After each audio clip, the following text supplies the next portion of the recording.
আপনার নাম বলেন। আমার নাম আকাল শেখ। আকাল শেখ। আপনার বাড়ি কোন গ্রাম? মাড়গ্রাম। মারগ্রাম। চৌধুরীপাড়া। মারগ্রাম চৌধুরীপাড়া। তো আপনি এই মালগুলো যেগুলো সামনে আছে সেই সব মালগুলো কি আপনি কিনলেন নাকি? না কিনে নি, এগুলো ফিরে পেলাম। তো ফ্রি পেলেন? কতদিন মানে ব্যবহার করেছেন মালগুলো? মালগুলো ওই 6 মাস হবে। মানে 6 মাস ব্যবহার করার পরে এই মালগুলো আপনি ফ্রি পেয়েছেন। হুম।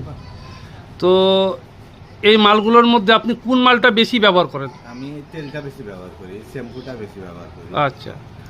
তো এই যে তেলটা আপনি ব্যবহার করছেন, তো এই তেলটাতে আপনার কি দাম বাজার দর থেকে বেশি মনে হচ্ছে না কম? না সেরকম বেশি নাই। তো এতে কি উপকার হচ্ছে এই তেলটা খেয়ে আপনার? গ্যাসের উপকার, মানে প্রতিদিন ডাক্তারখানাতে মানে গ্যাসের ট্যাবলেটগুলো ক্যাপসুলগুলো নিতাম, হুম। সেসবগুলো আর খেতে হয় না। এই তেল খেয়ে